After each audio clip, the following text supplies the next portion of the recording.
श्री शिवाय नमस्तुभ्यम। हर हर महादेव।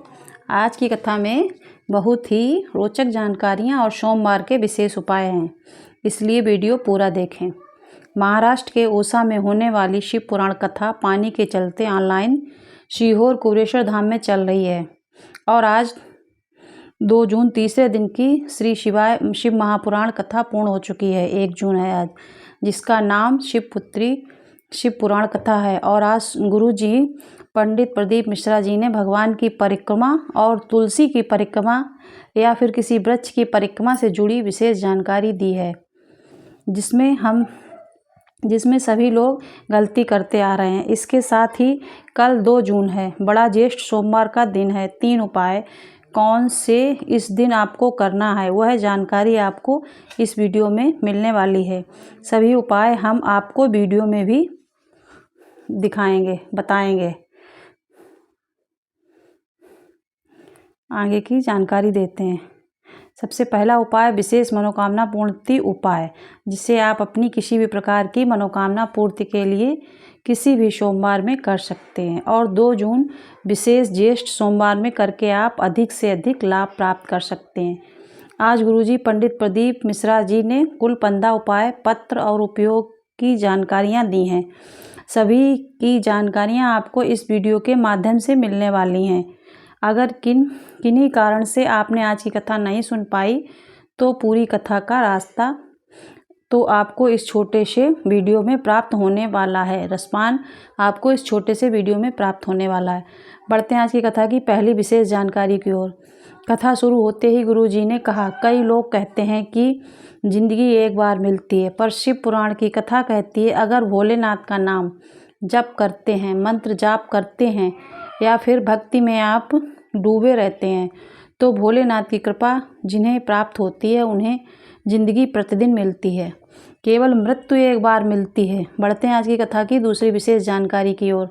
गुरु जी ने कहा, घर की बुआ, घर की बेटी, घर की बहू जितना स्नेह अपने मायके से करती है उतना ही स्नेह उन्हें अपने ससुराल वालों से भी करना चाहिए, क्योंकि आज के समय में बुआ को गलत बताया जाता है। कई प्रकार के वीडियो ऐसे बनाए जाते हैं जिसमें बुआ घर पे आती हैं तो बच्चे और बहू परेशान हो जाते हैं और मुंह टेढ़ा मेढ़ा करने लगते हैं। बल्कि जिसने शिव महापुराण कथा का श्रवण किया है वह कभी भी अपनी बुआ से गलत व्यवहार नहीं कर सकता। बढ़ते हैं आज की कथा की तीसरी विशेष जानकारी की ओर। कथा में गुरु जी ने कहा कि श्रंभेश्वर महादेव की कथा अगर आप सुनेंगे तो उसमें आपको होलिका का नाम सुनने को नहीं मिलेगा, वहाँ पर आपको डूंडा का नाम सुनने को मिलेगा। इसलिए होलिका में भी बड़े बड़े डूंडा ही जलाए जाते हैं।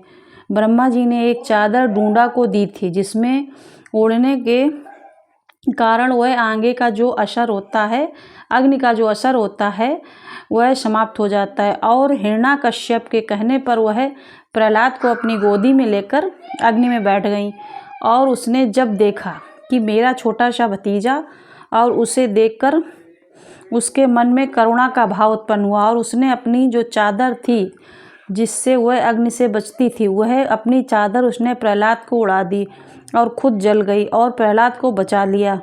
ऐसी होती है बुआ, ये महाराज जी ने बताया। फ्रेंड्स, आज हम आपको वीडियो में करके नहीं दिखा सकते उपाय, क्योंकि हमारे यहाँ इस टाइम पूजा बंद चल रही है, पूजा हो नहीं रही है। एक लोग एक्सपायर हो गए हैं तो गमी चल रही है तो पूजा नहीं हो रही है, नहीं तो हम आपको वीडियो सारे शिवलिंग बना के करके दिखाते। इसके लिए हम आपसे माफ़ी चाहते हैं। चलते हैं आज की कथा की चौथी विशेष जानकारी की ओर। गुरु जी ने कहा, कभी भी कोई भी वृक्ष की परिक्रमा कर रहे हैं या फिर किसी भगवान की परिक्रमा कर रहे हैं जिनकी की जाती है, भोलेनाथ की नहीं की जाती है पर अन्य भगवानों की जाती है, तो आपको अपने हाथ को कभी भी कोई भी वृक्ष की परिक्रमा कर रहे हैं या फिर किसी भगवान की परिक्रमा कर रहे हैं जिनकी की जाती है, भोलेनाथ की नहीं की जाती है पर अन्य भगवानों की जाती है, तो आपको अपने हाथ को कभी भी खाली नहीं रखना चाहिए।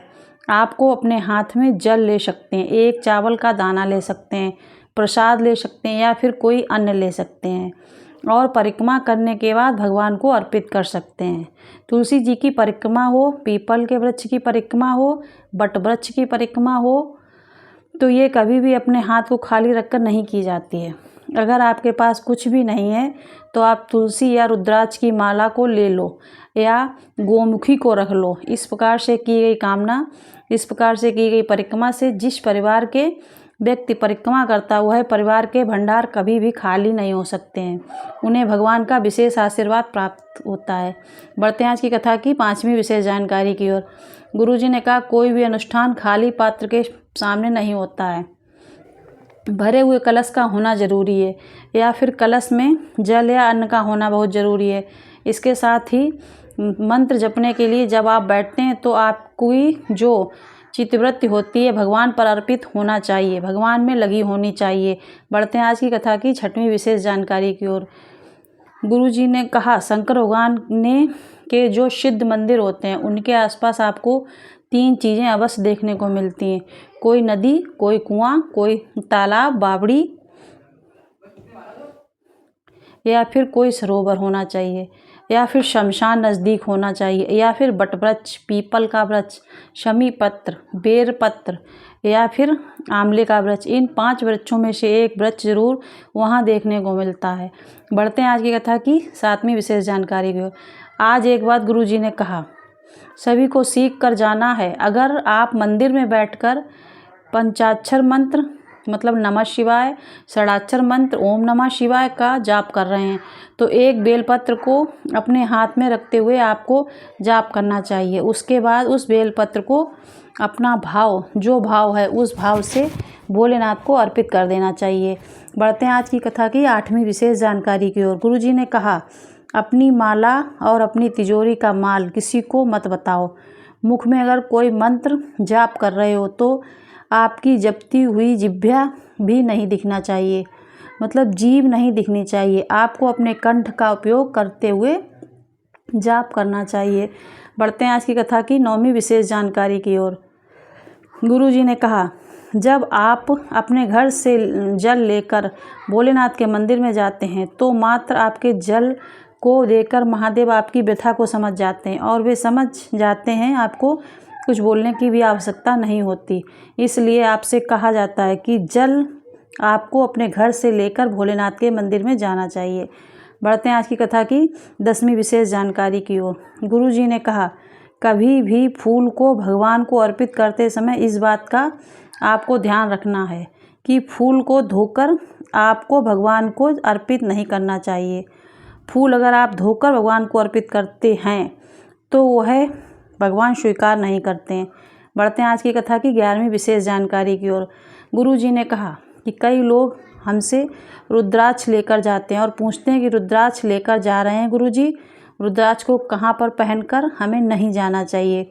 तो गुरुजी ने कहा कि शिव महापुराण की कथा कहती है, आप अगर हमसे पूछेंगे कि रुद्राक्ष को पहनकर कहाँ नहीं जाना चाहिए तो हम यह बताएंगे आपको रुद्राक्ष को पहनकर कहाँ जाना चाहिए। आप तो ऊपर भी जाओ तो रुद्राक्ष पहनकर चले जाओ, अर्थात आप जहाँ भी जाओ हर जगह हर स्थान पर रुद्राक्ष को पहनकर जा सकते हैं। आपको अपने मन में कोई भी संशय नहीं रखना चाहिए।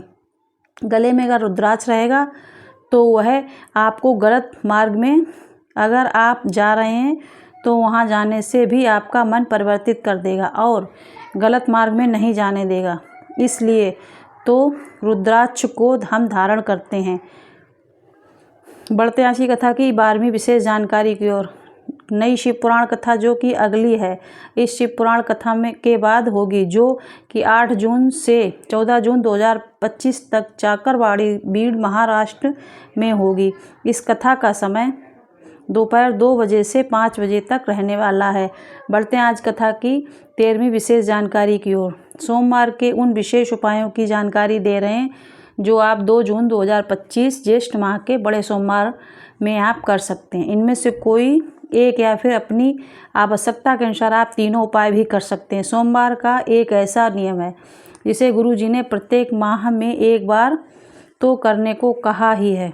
यदि प्रत्येक माह में एक बार भी अगर आप यह उपाय करते हैं, नियम धारण करते हैं सोमवार का, तो आपके साथ साथ आपके पूरे परिवार को इसका लाभ देखने को मिलता है।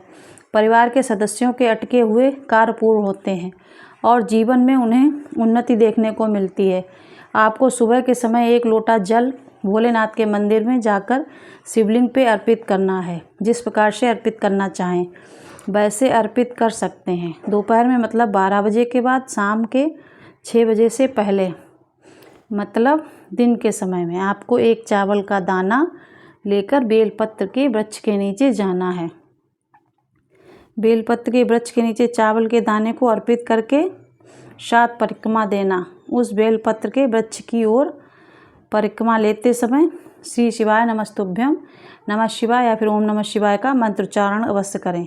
इसके बाद शाम के समय एक दीपक को आपको बेलपत्र वृक्ष के नीचे प्रज्वलित करना है, जिसमें घी या तेल का उपयोग कर सकते हैं। साथ ही साथ आपको लंबी बाती का उपयोग करना है। एक और दीपक जो रहेगा वह भोलेनाथ के मंदिर में प्रज्वलित करना है, जिसमें आपको गोल बाती का उपयोग करना है। घी या तेल का आप वहाँ पर भी उपयोग कर सकते हैं, जो ठीक लगे वह कर सकते हैं। सुबह, दोपहर, शाम यह सोमवार का एक विशेष नियम है, जिसे आप माह में एक बार अवश्य करें। जीवन में उन्नति अवश्य देखने को मिलती है। बढ़ते हैं 14वीं विशेष जानकारी की ओर। हाल ही में पूर्ण हुई शिव पुराण कथा में गुरुजी ने कहा कि जब आपके जीवन में दुख आए, तकलीफ आए, तो आपको एक दूर्वा, एक बेलपत्र, एक चावल का दाना, तीनों चीज़ लेना। एक दूर्वा, एक बेलपत्र, एक चावल का दाना घर पर ही बैठकर श्री शिवाय नमस्तुभ्यम मंत्र का 108 बार आपको जाप करना है। इसके बाद पानी के पात्र जो भी आपके पास है, मटका या कोई गुंड या जिसमें आप पानी भर के रखते हैं, उसमें आपको स्पर्श कराना है और इसके बाद उसे आपको शिवलिंग पर अर्पित करना है। शिवलिंग पर अर्पित मतलब भोलेनाथ के मंदिर में जाकर शिवलिंग पर अर्पित कर सकते हैं, या फिर आप अपने घर पर भी अर्पित कर सकते हैं। शिवलिंग पर अर्पित करते समय आपका मुख उत्तर दिशा की ओर होना चाहिए। मंदिर में जाकर करेंगे तो काफ़ी अच्छी बात है। गुरुजी ने कहा 20 दिन लगातार आप ये उपाय कीजिए, 21वें दिन में आपका दुख समाप्त होना शुरू हो जाएगा। यह निश्चितता है। अब इस उपाय को करते समय आपको कुछ बातों का ध्यान रखना है कि मंत्र का जाप बेलपत्र, दूर्वा और अक्षत को हाथ में लेते हुए ही करना है। श्री शिवाय नमस्तुभ्यम मंत्र का जाप 108 बार करने बार अपने घर पर ही करना है। इसके बाद पानी के पात्र पर आपको स्पर्श कराना है। इसके बाद सभी चीज़ों को लेकर भोलेनाथ के मंदिर में जाकर शिवलिंग पे अर्पित कर देना है। बस इतना ही करना है। बढ़ते हैं 15वीं और अंतिम जानकारी की ओर। सोमवार का एक विशेष मनोकामना पूर्ति उपाय, जिसे आप 2 जून की ज्येष्ठ माह के विशेष सोमवार में करके अधिक से अधिक लाभ प्राप्त कर सकते हैं। यह उपाय आप अपनी किसी भी प्रकार की मनोकामना पूर्ति के लिए कर सकते हैं। अब मनोकामना धन प्राप्ति की हो सकती है, लक्ष्मी प्राप्ति, कर्ज मुक्ति, व्यापार वृद्धि, नौकरी प्राप्ति या शीघ्र विवाह की किसी भी प्रकार की मनोकामना पूर्ति के लिए आप ये उपाय कर सकते हैं। आपको एक बेलपत्र लेनी है और इस बेलपत्र की डूंट को तोड़ लेना है। उसी का उपयोग करते हुए चंदन से 108 बिंदी उस बेलपत्र पर बनाना है। आप वीडियो में देखकर फिर से सुन लीजिए। इस बेलपत्र की डूंट को तोड़ देना है और उसी का उपयोग करते हुए उसकी डूंट से चंदन से 108 बिंदी उस बेलपत्र में बनाना है। आप ये उपाय आपको किस प्रकार से करना, भगवान का किसी एक नाम का जाप करते हुए या फिर मंत्र का जाप करते हुए आपको ये उपाय करना। वीडियो हम नहीं दिखा सकते, हमने आपको अपनी समस्या बताई कि हमारे यहाँ पूजा पाठ बंद चल रही है, इसलिए हम नहीं दिखाएंगे। देखकर आप भगवान का किसी एक नाम का जाप करते हुए, मंत्र का जाप करते हुए आपको ये उपाय करना है। मतलब अगर आप कोई एक मंत्र का एक बार स्मरण कर रहे हैं तो उसी मंत्र का आपको 108 बार स्मरण करना है। आप भी श्री शिवाय नमस्तुभ्यम, नमः शिवाय, ओम नमः शिवाय भोले बाबा के किसी नाम का जाप करते हुए या मंत्र का जाप करते हुए आप ये उपाय कर सकते हैं। बस मंत्र बीच में बदल, जिस मंत्र से आप इसमें बिंदी बनाना शुरू करेंगे उसी मंत्र से पूरी बिंदी बनाएंगे। ये नहीं कि एक बार नमः शिवाय ओम, एक बार ओम नमः शिवाय, एक बार श्री शिवाय नमस्तुभ्यम, ऐसा नहीं करना। उसी बेलपत्र अब उसमें जब 108 बिंदी बन जाए इसके बाद भोलेनाथ के मंदिर में जाना और उस बेलपत्र को शिवलिंग में माता अशोक सुंदरी के स्थान पर स्पर्श कराना है। उसके बाद शिवलिंग में ही माता पार्वती का हस्त कमल शिवलिंग के कटी भाग में स्पर्श कराना है और अंत में उस बेलपत्र को शिवलिंग के ऊपर अर्पित करना है। मतलब अशोक सुंदरी में और हस्तकमल जो चारों तरफ बना है उसमें स्पर्श करा के शिवलिंग के ऊपर अर्पित करना। इसके बाद एक कलश जल भी आपको शिवलिंग पे अर्पित करना। पहले बेलपत्री 108 बिंदी वाली अर्पित करनी है, उसके बाद एक कलश जल अर्पित कर देना है। अपनी मनोकामना इसके बाद आप कर सकते हैं। जो भी कामना हो वह कामना कर लीजिए, वह कामना शीघ्र अतिशीघ्र पूर्ण हो जाती है। वीडियो में बताई गई जानकारी और उपाय से संबंधित कोई प्रश्न है तो आप कमेंट बॉक्स में लिखिए, हम उसका आपको सलूशन देंगे। हम करके नहीं बता पा रहे, हमने आपको बताया कि समस्या है तो ना तो बेल पत्र छू सकते हैं ना भोले बाबा छू सकते हैं, तो इसलिए हम आपको ये समस्या का समाधान नहीं कर सकते हैं। और आज महाराज जी ने फिर बताया था, जो बच्चे कोई एग्ज़ाम दे रहे हैं, परीक्षा दे रहे हैं, कुछ दे रहे हैं, तो वो सीहोर में 6 जुलाई को वो यात्रा है, उसमें आ सकते हैं। यात्रा 9 बजे से शुरू होएगी। कांवड़ यात्रा 9 बजे से वहाँ वो नदी से जल भर के भोले बाबा पे चढ़ाएंगे। तो सभी बच्चे जो भी परीक्षा में हैं, बहुत परेशान हैं, दुखी हैं किसी कामना के लिए, वो वहाँ पर आकर कांवड़ यात्रा को कर सकते हैं। श्री शिवाय नमस्तुभ्यं। अगर आपको कोई जानकारी चाहिए तो आप हमें कमेंट कीजिए, हम आपको अच्छे से बताने की कृपा करेंगे। Thank you. राधे राधे।